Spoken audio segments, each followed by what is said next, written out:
You ever watch someone's entire life fall apart in 3 minutes flat? That's what I saw happen when the woman trying to evict me learned in front of a judge that she'd actually been renting her house from me the whole time. Yeah, she sued her own landlord, and it was the dumbest, most spectacular mistake of her life. Act 1. The Spark. So, here's how it started. I had just inherited my grandfather's house, this quiet little place on Oak Street. I'm a high school history teacher, and honestly, I thought this would be a peaceful, fresh start, a nice neighborhood, a steady job, maybe some calm weekends for once. Then came the slam of a car door. I look up, and here she comes, white BMW still running in the street, oversized sunglasses, strutting across the road like she's leading a SWAT raid.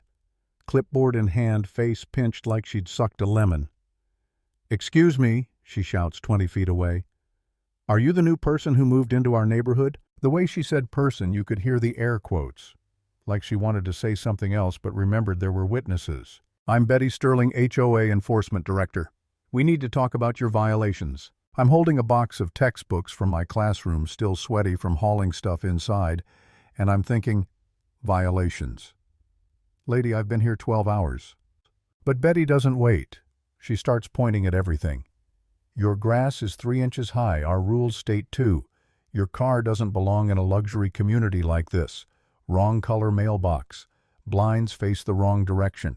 Those plants aren't approved species." I glance at my Honda Civic, perfectly fine car, fully paid off, and then back at her BMW, and I realize she's actually car-shaming me. Unreal. I try to stay calm, teacher mode, you know. "Ma'am, could I see the official authorization for these violations?" And that's when her volume dial cranked from an 8 to an 11. "I've lived here 8 years. I am the authority. You have 48 hours to fix everything or face legal action." She rattled off fines totaling over $6,000. $6,000 for existing. Then she storms back to her BMW, shouting about community standards, while her grown son follows behind her with a professional camera, looking like he wants to disappear into the pavement. I'm left standing in my driveway holding a box of lesson plans about the American Revolution and thinking, ironic. Guess I've got my own King George right here in suburbia. Act 2. Escalation and doubt. It didn't stop there. Betty went nuclear. She started calling my school, telling my principal I was some kind of dangerous neighbor.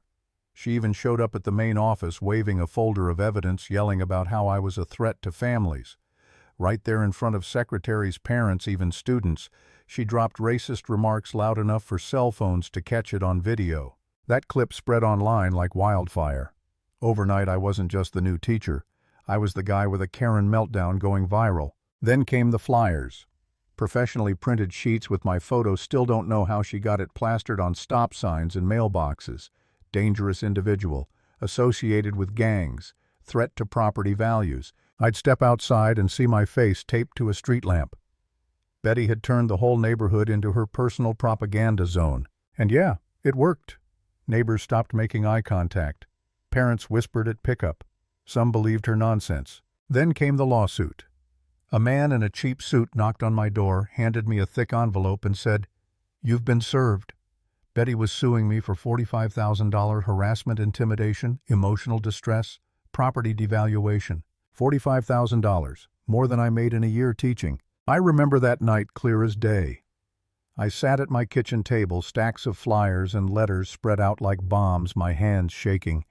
My job was at risk, my reputation shredded, and now I was staring at debt that could wipe me out completely. And I asked myself the question I'd avoided all week. Am I wrong here? Should I just pack up and leave?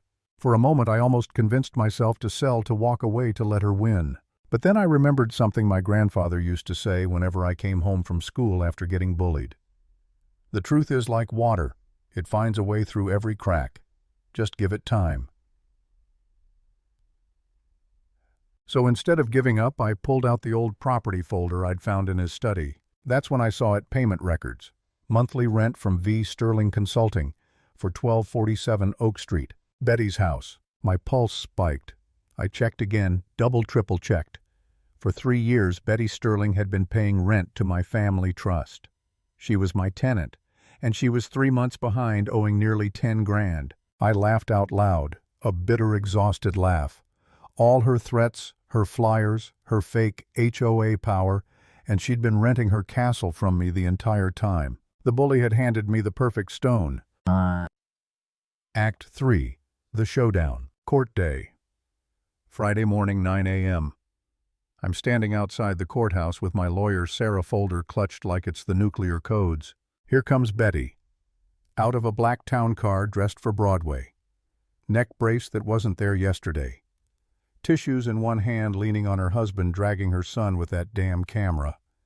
Behind them, her pricey lawyer and 3 neighbors who look like they've been drafted against their will.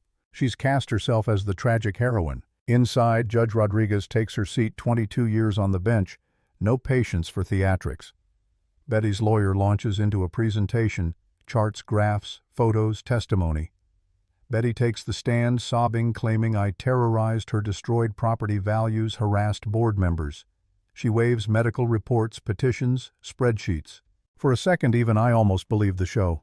Then Sarah stands, calm, surgical. First, she brings up Maya Collins, the real HOA president. Maya testifies that Betty was removed 8 months ago for embezzling $18,000. She had no authority to fine or sue anyone. Betty's face twists, mask slipping into panic. Then Sarah nods to Jennifer from the property management company. Jennifer takes the stand, hands trembling but steady voice. For the past 3 years, rent for 1247 Oak Street has been paid by V. Sterling Consulting to the Rivera Family Trust. The current beneficiary is Alex Rivera, the defendant. Me. The courtroom explodes. Gasps, whispers, even a reporter scribbling furiously. The judge leans forward. Let me understand. Ms. Sterling, you are suing your own landlord. Betty shoots to her feet, neck brace forgotten, screaming, That's impossible. I own my house. This is fabricated. Her husband, pale as a ghost, mutters, Betty, we've been renting. Her lawyer quietly packs his briefcase and bolts. Your Honor, Blackstone and Associates withdraws from representation. Betty loses it completely, throwing papers, screaming about conspiracies, racism, discrimination. Security moves in as she thrashes, yelling she'll sue everyone in the room. The judge slams her gavel. Case dismissed with prejudice. Plaintiff will pay all legal fees. This matter is referred to the district attorney for fraud and perjury. And just like that, months of harassment dissolved in 3 minutes. I sat there silent. No smile, no celebration. Just watching the Queen of Oak Street dragged out in handcuffs, her entire empire of lies collapsing around her. Closing line. Bullies can fake power for a while, but the truth always finds a crack.